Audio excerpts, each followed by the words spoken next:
hi everyone. My name is Karen Kwok. I'm the admissions consultant at Baker and Bloom.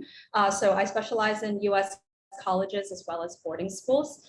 Just a little background about me. I went to Harvard College and Harvard Business School, and I did major in psychology, although my career has taken me from finance to retail, and here I am with admissions consulting. So if you have any career questions, if there are any kids in the room, happy to talk about those offline as well. So today our discussion will be about the supplementals. So the reason why I think that it's an important thing to address is because of the trends in college admissions. So, you know, it's no surprise, it's in the news, especially around April or May when admission rates have dropped, especially this year and last year with the test optional, with many colleges going test optional. So, you know, 20 years ago, we're talking about select schools having an admissions rate of over 10%, you know, with some over 15%. So they've all plummeted in the past 2 to 3 years, to well below 6%. And I think every time they set a new record, it becomes a headline. And there was even a parody. I think Frank Bruni wrote about how it was a parody. So the Stanford admissions rate has dropped to 0, which, you know, elevating the Stanford brand significantly. So these are, you know, the very competitive colleges.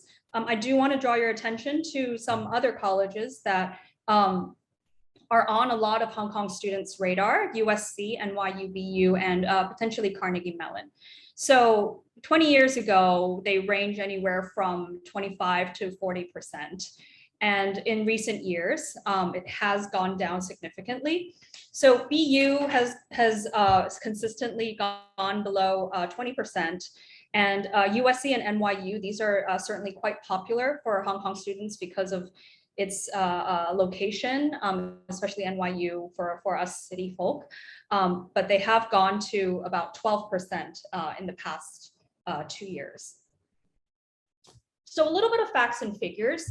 So this is actually as of 2020, because that's when test scores were widely reported. But as you can see, with very high acceptance rates, the GPAs across the board are still quite high. The middle 50% SAT range, I usually ask students to look at that because it's helpful to benchmark yourself. You know, sometimes you might feel like, I don't really know where I stand with my GPA, but I do have, I did take the SAT and this is where I've landed. And it's important that you plot yourself in the middle 50%. Ideally, actually, you should be looking at the 75th percentile because you have to account for a lot of other factors. There might be athletic recruits, would be probably the biggest factor in terms of a slightly lower SAT range. But if you are under this range, you know, your chances might not be as high. Given the fact that we have most schools, except for MIT actually, have kept their test optional policy. The thing is, schools do know that SATs are more widely available, especially in our part of the world. And so they do expect to see them. And because people who score well are more inclined to submit, the SAT range actually has increased. One data point is Brown, for example, for the class of 2026, which is the most recent entering class, their middle 50th SAT range is actually from 1500 to 1570. So that's something to keep in mind. One thing I would want to add about Carnegie Mellon is that Carnegie Mellon's computer science admit rate is actually less than 5%. Let me keep going. So increasing your chances. So for early admissions, choose wisely. That is something that is really important. I know that a lot of us want to aim high, and I completely understand it. If you have strong grades, and if you're really involved in all your extracurriculars, you may want to try your chances with the Ivies, with Harvard, Stanford, MIT, Yale, etc. That being said, the overall, the early admission rate for Harvard, for example, is 14%.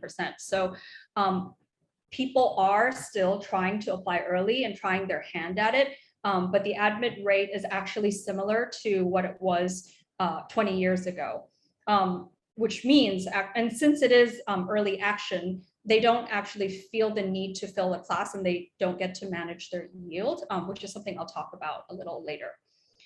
Thoroughly research your schools and choose your fit. So one thing that I would say about this is make sure that you know what you're getting yourself into. As you're building your college list, right, you've got your high reaches. All of our students definitely look at what their dream schools are. And then they start filling their lists, and maybe they might add a school that they've never heard of into their safety. For one student's safety might be another student's dream school. So make sure that you thoroughly research it and you are comfortable with attending that school as well, because given the way the numbers have panned out in recent years, that might end up being a possibility.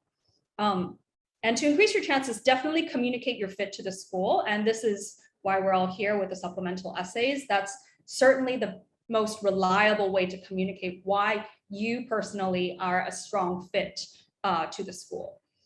Just a few more statistics on early decision. For example, BU, their early decision acceptance rate was 33%. Brown's early decision acceptance rate was 17%. But one thing to note is they filled over half of their entering class, 896 out of the 1,600 kids that they want. So by the time you get to the regular decision pool, that acceptance rate drops down to 5%, because everyone who got deferred is competing for those places.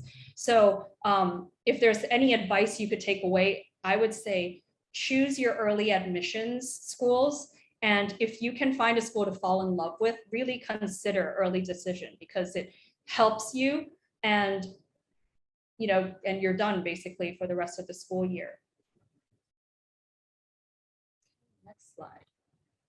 As I said, get excited about all your schools. One thing to try is to build your school list from bottom up. So look at your safeties, look at schools that you may consider going to in locations that you may not have heard of, but you might actually end up loving. I actually advised a student to apply to schools in Atlanta, in Indiana, in different parts of the world of the US that they wouldn't have considered, but as they did research on particular schools and saw some of their signature academic offerings, their co-op programs, their research opportunities, I became as excited as they were, but they became quite excited about those as well. And it actually helps when you're writing your essays about them, that, okay, I did research, this professor does really cool vehicles that go underwater, or this other professor is studying philosophy and music. So there's a lot that you could look into there. Yield management. So that's something that a lot of schools have started noticing, and it's actually something that seems to be talked about after the last admission cycle. So a lot of schools care if you want to come to the school. And so if you're looking at the SAT range or the GPA range and realize, oh, I'm actually really highly qualified, even beyond the 75th percent range, some schools might wonder, are you actually applying to my school because you want to go, or am I just your safety school and you most likely will end up matriculating to an Ivy or something else? So I think it's in your interest to communicate that through your essays. Some schools do track, I'm sure you've heard, demonstrated interest, not all of them, but it's important to see if, for example, you can get on their mailing lists, you can attend their info sessions. Some schools even allow you to reach out to their regional reps to have conversations. But the amount of work that you put into these schools, you will reap the benefits of. Just because most of, from the last admission cycle, I did see that a lot of students applied to schools that they actually were competitive for. And they still got waitlisted or outright rejected. So that's something that is really important to keep in mind. Research the schools. So I mentioned that a little bit already. Check out the potential majors that you might be interested in. So I personally really like clicking into schools. So usually what I do is I click into their academics, look at potential majors, and if I really have the time, I look at their course catalog and look at what types of courses, not the introductory courses per se, but potentially their signature courses or even out there courses like, as I said, philosophy and music was one that I saw recently that I thought was so cool because I was advising a student who loved philosophy and was a singer. So, so I was looking at that and found the professor, and they actually had TED Talks, and then you would, you know, in your spare time, I'm sure kids love looking at videos, so you can watch a TED Talk about this professor who's doing all her research on philosophy and music. Look for the unique opportunities, internships, externships, work study, study abroad, research, undergraduate research programs. A lot of these schools love giving research grants to students to do really cool things within their labs. So that's something that you should look into and see if it matches your profile, like what you've done before, or if there was any work that you've done that matches up with the research programs. Actually, this last point, talking to your school counselor is important as well, just to gain a better understanding of the profile of the students who have gone to the college, your dream college, or maybe some of the other schools, just to see if you match up and to see, for example, how many students from your school actually matriculated to this school. They're not going to ding your school per se if, for example, they accepted 10 students and nobody went. But that's something to keep in mind, that how well that specific university knows your high school.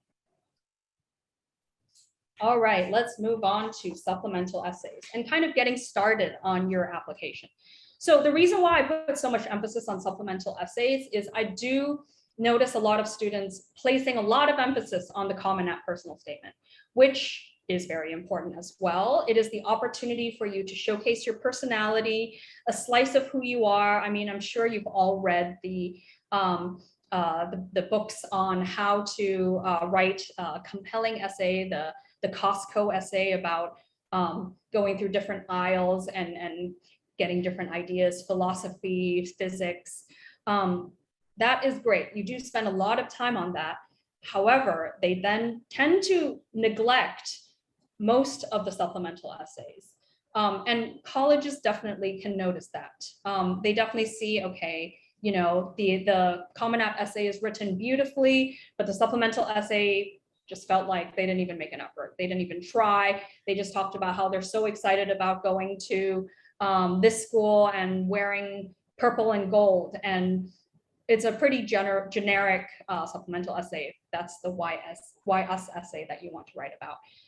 So that's something to keep in mind, that the supplemental essays do complement the rest of your application, and it should be able to tell your story. So what is your story? Making sure that everything you've worked towards matches up to the intended major. Colleges are looking to place you, like they're trying to fill a class, how you fit into their community. So thinking about what your intended major will be super important, because you're thinking through, you know, if you're a computer science person and you've been coding all your life and you've done robotics competitions and you've done all these projects, and suddenly you said, actually, I want to major in literature because it's less popular, and you know, computer science is so competitive, I really don't want to do that. The schools are going to kind of look at your profile and say, there's nothing in his or her profile that says that they want to do literature. So where is this coming from? It doesn't make any sense. So keep in mind how, you know, all your academics, your your higher level subjects, your extracurricular activities, your research your work, internships, how did those fit into your intended major and what you want to do when you go to college? Coursework. So coursework is super important. A lot of people ask me about, the GPA versus the academic rigor. And of course, what I would say is ideally you can get the best grades in the highest possible math or science or English or history class that you can take. So knowing that you've pushed yourself to your highest potential and are able to get A's, A minuses, and do well, is kind of what they're trying to fit together. Recommendations. So recently I actually read through this article about teachers' recommendation letters, and no teacher will ever write a negative recommendation for you. Most likely they will still be complimentary. However, they do want to see how the school describes you, and it has to do with, strong support, right? The best ever, one of the best students I have seen in my 20 years of teaching, truly exceptional. I mean, this would get you everywhere. Very strong support. One of the best this year, you're the valedictorian. That's great. That can help as well. Above average, that's also good. They will never really not say anything bad about you, and you probably wouldn't choose someone who doesn't like you. But ideally, when you do choose a recommender, choose someone in your core subjects. So not core subjects, but the subjects that are relevant to your intended major, and someone who will speak to your intellectual ability and your academic ability. So extracurriculars. A lot of parents do ask me about, oh, this competition, what should I continue to pursue? And I think that feel free to pursue what you are interested in. However, know that there are different tiers of participation and tiers of achievement. So you can get to exceptional, major achievement, potentially at a national level. So for example, if you are a finalist at the Regeneron Science Fair, or if you are representing Hong Kong and placing at the regional level, or playing for the Olympics. So that is definitely something exceptional, and you will contribute to the school, and that will certainly add points to your application. Solid participation, so leadership roles, right? Like there's class president, there's editor of the school newspaper. Those types of leadership roles are definitely, and those complemented by your school recommendation and your teacher's recommendations will paint a picture of who you are and how you engage within the school. So I think that there should be some depth in your participation. Don't spread yourself too thin. We've definitely given talks in the past about the types of extracurriculars you can pursue, but ultimately it really should be what you are interested in, really interested and passionate in. And so that goes to filling out the Common App activities list. Another thing that you should definitely spend a lot of time on. So I would actually say, if you want to do it before your junior year, do it first. Take stock of your extracurricular involvement, because you might realize there are some things missing. Fill in the gaps in your profile. If you haven't done any service, if there are leadership roles that are missing, that's something that you might think about pursuing. You don't have to be everything to everyone, but maybe a lot of these schools do think about how you contribute to your community. So that might be something that you want to consider adding. Identify some themes. So what is your narrative? What is your story? This should hopefully march towards what you want to study and what you want to pursue as a career. But really think about, as you're going through your Common App activity list or your resume, what are your top 3 or 4 achievements/activities? Think about how they're relevant to your story. The ones that you personally are most proud of, the ones that you spend so much time on. If it's important to you, and ideally if you have that,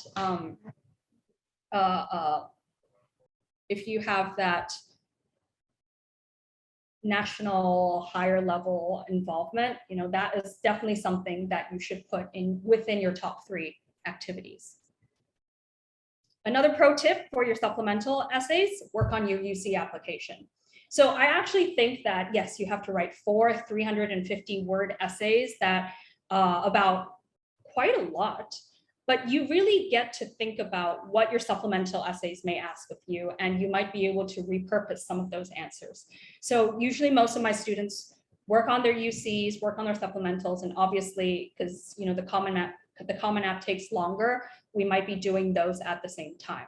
But it covers your extracurriculars, your favorite subject, leadership, your contribution to your community. It even has an essay for you to write whatever you want. So at the end of the day, if you have your Common App essay and you could shorten it from 650 to 350, you can do that because the UC does not take your Common App essay. It also allows you to diversify. So for example, if you are really interested in medicine and all your essays are about medicine. One time when I volunteered when I shadowed a doctor and when I did research on this medical device and when I led the school's medical society, then you might seem a little bit one note. So think about how you can add in a little bit something more to show that I'm not, like, my life isn't just about medicine. There's actually other interests out there. So how do we do this? Let's put all of your interests together and plot out a few super essays. I like to think about 3 super essays ideally, and they could probably cover most of what your supplemental essays ask for. So for example, if you are captain of your swim team and you've learned to build this tight-knit group of boys as you're going to your swim meets, then it could cover the leadership essay. It could cover what community do you belong to, as well as really showcase something that you really love, which is swimming. Or if you're first violin or assistant conductor of your orchestra, again, that might be how you build that together, and plot out maybe, I don't know, 200 to 300 words of the super essay and see how that can be put in somewhere within your supplementals.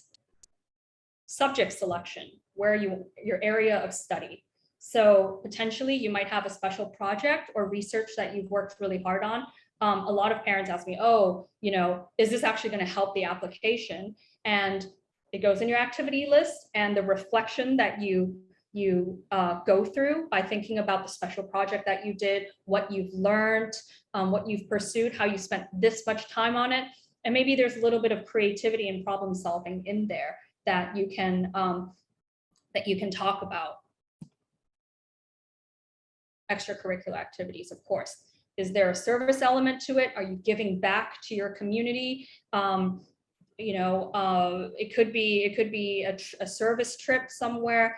It could be tied to what your academic interests, like you created an app or you created a mobility device for the elderly or people who don't have as much mobility. But these are all super essays that can fit into a lot of the supplementals that may come your way. So now I'm going to go into what types of essays there are. So why us? Many schools have this question. I mean, they do want to know, why do you want to come to art school? So so some of the sample questions: what about being a student at BU most excites you?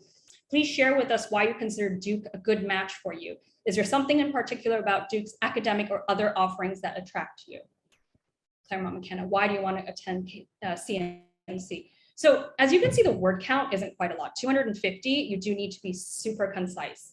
So if you spend all your time talking about why you're so excited about BU or Duke or CMC, and you only talk about BU, Duke, and CMC, then you're doing yourself a disservice, because this essay, I can take it and apply it to any other student who is applying to these schools, and they wouldn't be able to tell me, oh, this is so-and-so.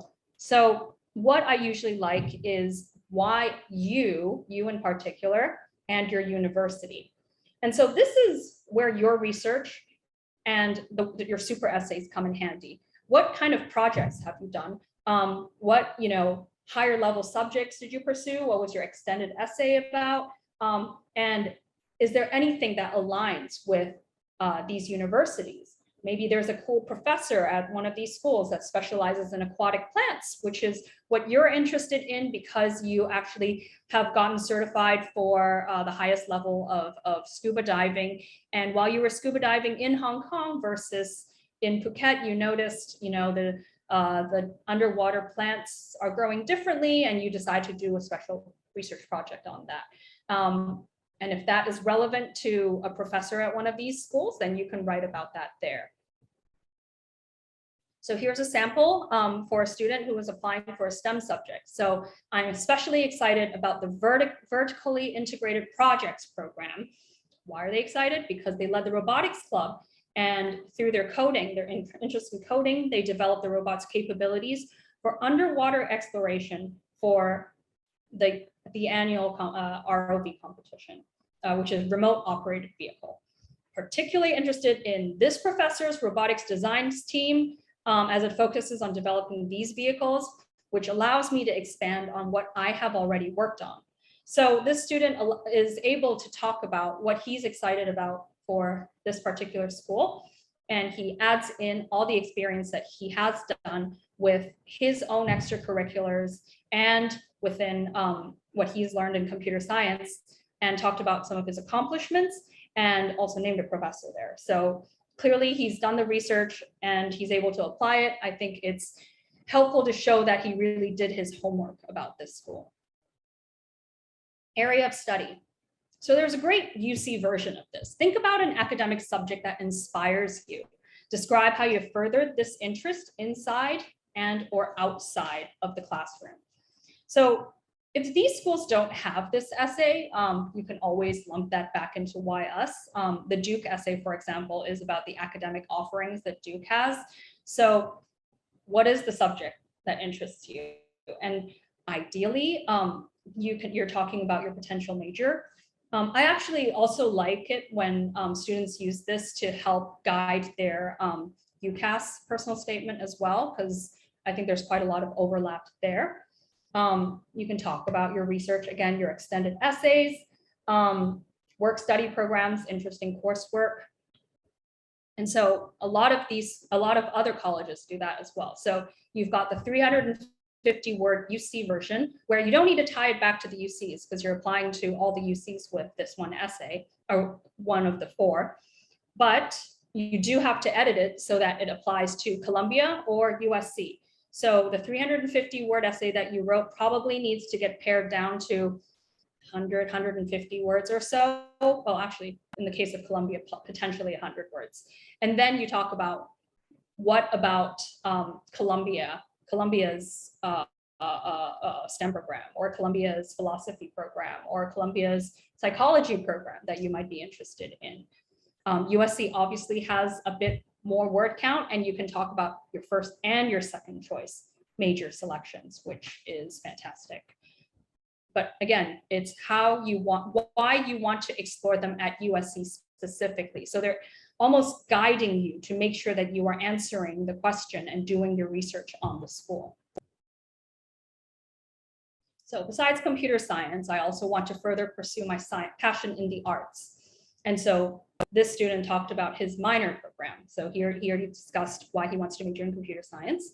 The Media Arts and Design minor program is intriguing as it explores the topic of design in the context of contemporary daily life. Actually, what this is, if we have any STEM or computer science majors out there, one thing I do like to advise my students on is, great, you are very strong in computer science, you have the coding ability. Now let's talk about how you want to apply your coding skills. Do you want to create games for kids of all ages? Do you want to create medical devices? Or potentially maybe you're interested in fintech, and so you want to apply your coding to entrepreneurship. So trying to put all of that together allows a school to place you as more than just a computer science student, which, as we all know, is extremely competitive nowadays. So this student, for example, wants to talk about media arts, data, and design, and finding a way to combine computer science with the arts. your extracurricular activity. Actually, the UC has many different ways of talking about this one. So they have a leadership essay. They have what is your greatest talent or skill? And then, of course, this version, every person has a creative side and it can be expressed in many ways. So you don't have to be an artist to talk about your creativity, as they list, problem solving, original, and innovative thinking. So how do you express your creative side? So show a different side of you if you can. If you've already talked a lot about your interest in business, then what else do you do in your free time? How do you unwind? Maybe maybe you've been really involved in the art studio and painting, or maybe you enjoy graphic design, or layout for yearbook or the school magazine. So for a lot of these schools, Princeton, elaborate on one of your extracurricular activities or work experience that was particularly meaningful to you. Same with Stanford. What I would say is, if you've already addressed your major in a few other places, this will be a place to kind of throw in a wild card to show that I am more than just a STEM student. I'm more than just a math student. And I don't really just want to do business. I'm really passionate about floral arrangements. So for example, this student talked about, this essay actually can cover the community as well as an activity that she does. And she also includes the fact that she likes to dance. So the student is a tour guide. She meets a student while she's giving a tour, and she wanted to share everything she loved about dance. And then, since the other student came and actually decided to go to this school, we talked about their other interests and found that through being a tour guide, they're actually able to expand their horizons and learn about electronic music, math, but that's the best part and what she loves about being a tour guide for her school. So community. The UC version is describe an example of your leadership experience, or what have you done to make your school or your community a better place?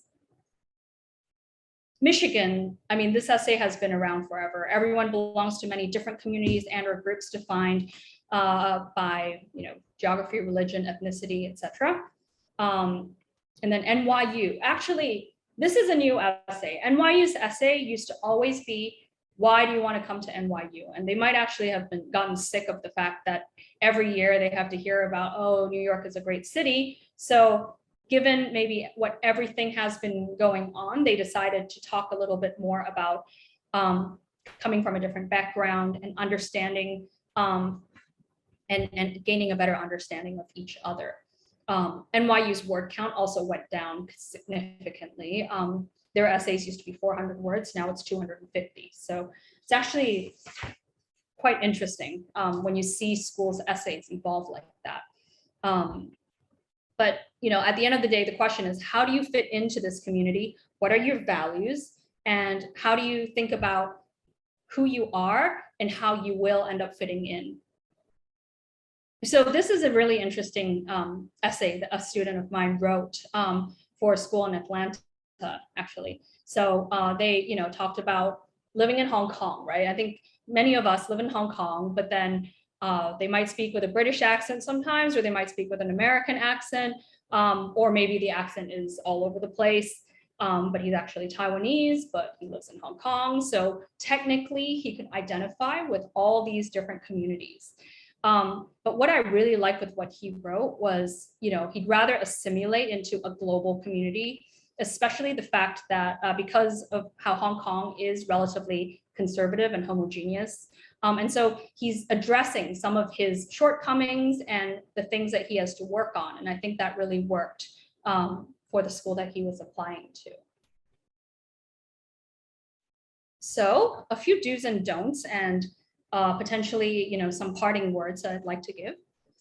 Don't just talk about the school, the location, the weather. Yes, I'm well aware that the weather at USC or Stanford is beautiful and you're so excited to be basking in the sun. They all know that. Ranking and reputable and illustrious alumni. I've heard different versions of it, and again, it's a bit generic, so maybe don't include that there. And team colors, the mascot cheering for the football team. They all know that that's what kids look forward to, but with 250 words, you probably don't have room to talk about those things without sounding like everybody else. Don't simply parrot the marketing language. So I've seen a lot of people paraphrase Santa Clara's mission. They will educate citizens and leaders of competence, conscience, compassion, and cultivate knowledge and faith to build a more humane, just, and sustainable world. I think if you take bits of it out and talk about how it applies to you, and maybe also apply it to a very specific part of the school, maybe one of their service programs, that can work. But Santa Clara, for example, has 250 maybe I think their word limit's like 200 words. You don't really have the chance or the space, the word count, to put in all of these words and still have room to expand on what you think about their values and how you would perpetrate the Santa Clara motto. Do think about what you can contribute to this school. I have read a lot, and I think this actually works for job hunting if we're thinking a few years forward, but I've seen a lot of cover letters and essays about how they will learn, they will absorb all this information, and this will give me the experience for me to find a better job. But at the end of the day, you are contributing to the school too. So earlier I mentioned how your extracurriculars can and the research that you do can help benefit the school. So think about, okay, so what in your experience can be beneficial to the school? Maybe, or for example, if you are on the swim team or the water polo team, and you've and they really need a specific I don't know, backstroke swimmer, you can talk about how you would definitely join the varsity team and you're looking forward to participating there. But think about how you can be a part of this community and how what you do will benefit the school. Really do geek out about the projects and your subject choices. Get really excited through the language that you write. Your enthusiasm needs to shine through. And I'm aware 150 to 200 words really isn't a lot, but that's where you just need to write it all out and then continually edit and edit. And so starting early will really benefit you here. Do a quick check and make sure you're highlighting specific things that are unique to the school.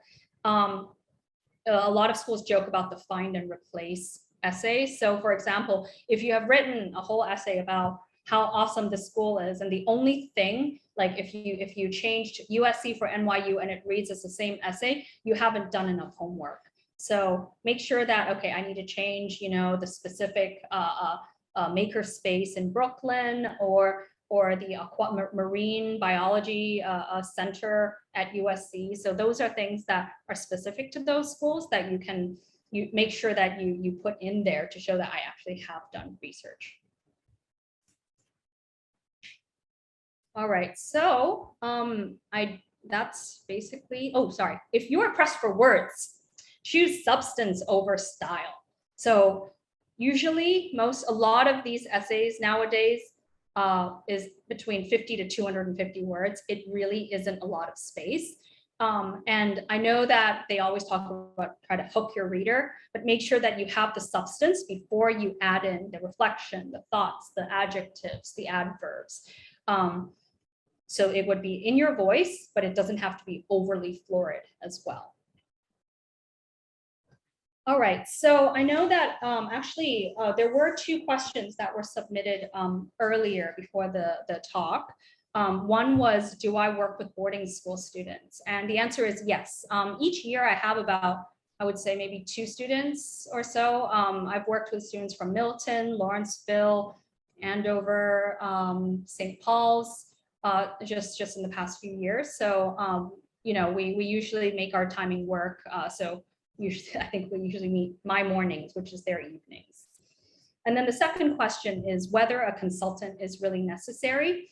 So actually it was a 2-part question. One was whether a consultant is necessary and whether the SATs are necessary. So quick answer for the SATs, yes. I think that if you can take it, you should definitely take it and see how you do. It's not mandatory to submit. It is another data point, as I mentioned earlier, to confirm your performance. But I've definitely had students not submit the SATs and still do well, and still get into their top choice. So it is all right, but do know that most students are submitting, especially if they're scoring in the high 1400s and 1500 and above. And as for whether you need a consultant, so I think that it really depends. And it also depends on what you want my role to be, because some parents want me as a go-between to communicate with the student. I'm a mother of two. My kids are much younger, but when I'm nagging at my kids to do something, they'll never listen to me. But somehow having a third person give them the same advice, they seem to take it. So that might be, one reason why you might need a consultant or a go-between. Proofreading and editing. So what I have noticed for a lot of these essays is that it ends up being regurgitating your resume. So your activity list and your resume and your accomplishments are already there. Your grades are already there. So don't spend too much time showing off. What they're interested in for these would be your passion. Like, why are you pursuing a degree in economics? Why do you want to do business? Why do you want to do English language? Or understanding the why behind why you want to major in. And it does take a lot of conversations, but I think being able to edit that and make sure that that comes through instead of simply talking about things that you've done will be helpful. The other thing is the word count. So a lot of students know how to write a lot of words, but then in order to get it to fit down to 100 words might be more challenging. So that's another value add that I think I can have as well. And it's always nice to just have a cheerleader, I think. I do have a lot of conversations with my students, and I think that the better I get to know them, the easier it is for us to brainstorm and talk about the essays that they'll end up writing. And I always think of both of this process applying to college. Well, actually, let's just talk about college, but also for boarding school as well, as like you taking stock of what you have accomplished thus far and who you are as a person. And it's actually a really rewarding journey of self-discovery. Like, what actually are your interests and where do you see yourself? And even if you don't know, talking through the things that you've done and where you've derived like the most joy out of the work that you've done is super important.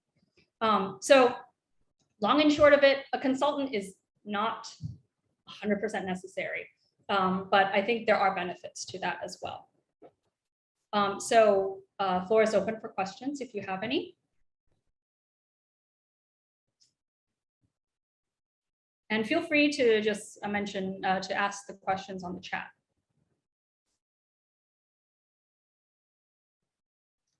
Okay, so we have a question. When should a student start working on their Common App and supplementals?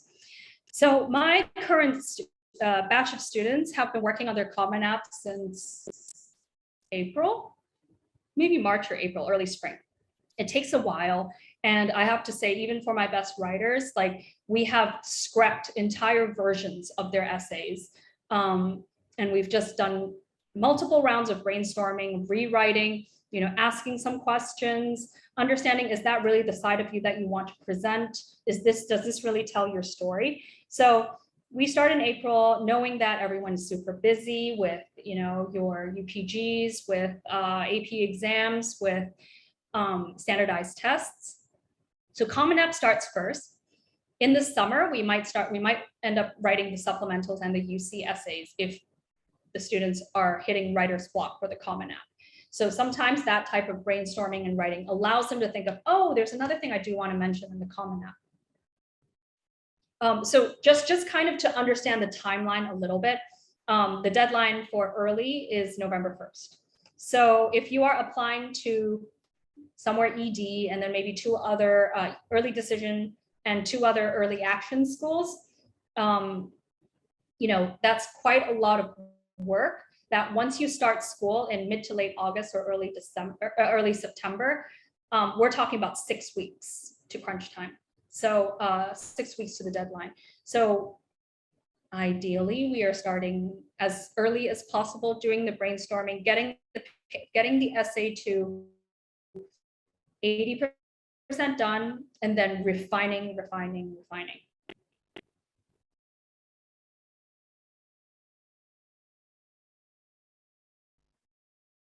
Submitted questions. Do I help with US? Yeah, yes, definitely. I do. I help with boarding school applications as well. I think that the process is similar, and also there is some overlap with the essay questions.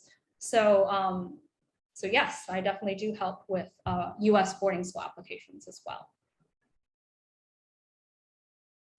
Ways an 11th grader can prepare in advance. So as I mentioned, your resume and your Common App activity list.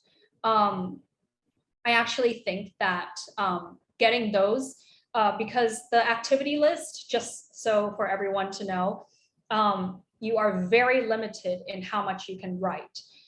So you have your title, the nature of the activity. So that's about 150 characters total. And then you have your contribution or what you did, which is another 150 characters. So making the most of those characters, making sure that you talk about like, you know, for any charity events that you're involved in, like raised 10,000 Hong Kong dollars in a bake sale, maybe something like that, or placed third or second runner up in robotics competition, helped with coding, guided and mentored incoming freshmen. Thinking about the ways that you've contributed, it's not going to be complete, but at the same time, like knowing what you've accomplished leading up to grade 11 will save you a lot of time. And it also helps you assess, okay, what am I actually interested in the long run? Can you elaborate on what you mean by projects? Does it have to be something official like certified or patented? So it can be a lot of things. In terms of projects, we've had through the Baker and Bloom Inspired Projects program, we've helped students. There's a lot of STEM projects out there, and one student did this kind of touch screen to help the elderly with less mobility and who are not able to communicate to do some simple tasks. So it can be certified, it could be patented. You can also enter those into competitions as well. There are also research papers that you can write. So a lot of our students submit to some of the history essay competitions, such as the Concord Review or the John Locke competition. Students who are interested in, say, creative writing might actually look to submit their essays in different competitions, and also potentially apply for some of the more competitive writing programs. I think that ideally it could be something that's in line with what your student wants to study. And depending on the school that you are aiming for, I think that it does have to be a certain level of how official it is. But that being said, I think that they're looking for more intellectual depth and how you go beyond your prescribed curriculum. So what can I do if my son is not good at testing, but intelligent and good at coursework assignments, etc.? So I think that test optional can help you here. As I mentioned, you don't have to submit the test scores. And the thing is, picking the right early decision school for you can be a way to help. So there's two parts. There's how you plan for when you're applying to the school, and when you get to application season, what school you decide on. So looking at your son's GPA, what subjects they are interested in, and potentially still thinking about like what extra work they can be doing on top of it. So if there is, if it's if he's more interested in math and computer science, it really is thinking about, is there a project, potentially a coding project that can have a service element, or that can be personal to his other interests, extracurricular interests potentially. Doing internships to further broaden their interest in whatever subject that they're strong in or they're interested in. And those can all help show your interest and kind of build your path towards a potential major, and also for the school that you might fit in. Okay, so for extracurriculars, think one needs to start building up at a younger age than 14. For swimming, for example, need to train lots before one can be a swim team captain. Maybe need to start by 10 years old. So for swimming, I think that actually for any sport, the student has to be interested in it, first of all. I think that at a certain age, it becomes kind of a two-way street between the parent and the student and the child. So making sure that they are on board with being a part of this will be important. If you are within Hong Kong, there are definitely lots of different club teams that you can swim for, as well as a school team. So that's definitely something that is popular. And at that age, so there's training and also kind of a physical ability to swim. So by the time you are about 10 to 14, you probably know, how much practice is needed and whether they can make it at a ranked level. So for example, you might be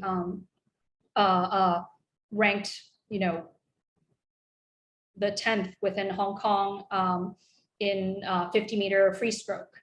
And then can you continue climbing? Are you there? And think about that.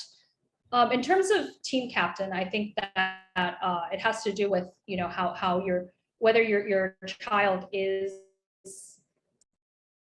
outgoing and also how big the team is. And I think that there's a lot of that in terms of your ability to see if you can make it onto the team, and if you're strong enough, potentially make captain as well. Okay, so another submitted question. My daughter is 16, just decided she wanted to apply for STEM, but her extracurriculars has always been more art focused. Her academics are good for science. What to do? So I think that there's a lot of room between STEM and art. I had a student who was really into graphic design, and she was self-taught for that. So maybe pursuing something that can tie the STEM work with the design work can definitely help. It's never too late to teach yourself coding. I think that obviously taking a course is helpful, but if during break time or outside of school, she can learn a few coding languages and try to apply that and combine it with her interest in art. I see a lot of overlap with those. There's a lot of art software and design software that I think can go in that.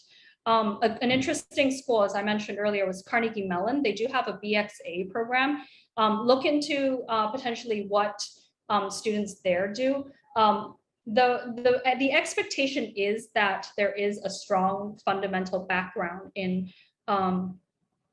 sciences and STEM. So I think that if academically she's already strong in science, there is a lot of things she can do to combine all of that together. So I think feel free to reach out to us for a project brainstorming session. I think without knowing more information, we're just probably just throwing out some ideas. But I think, seeing the type of art that she creates, what her strengths, which sciences her strengths are in, I think there's definitely a lot we can do with that.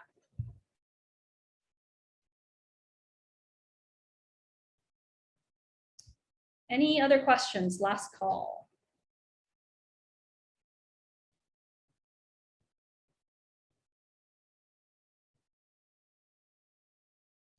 All right, well, thank you very much for joining our talk today. It was really nice sharing all of this information with you. If you have any questions, please feel free to reach out and I'm happy to speak with you offline, do an introductory consultation either with me for college consulting or for projects. So actually, one quick thing to add about these projects is that it really is anything you make of it, and it's important to understand what you have done so far and how we can build upon it to make it compelling. So yeah, happy to speak with you offline on that. All right, thank you so much and have a great day.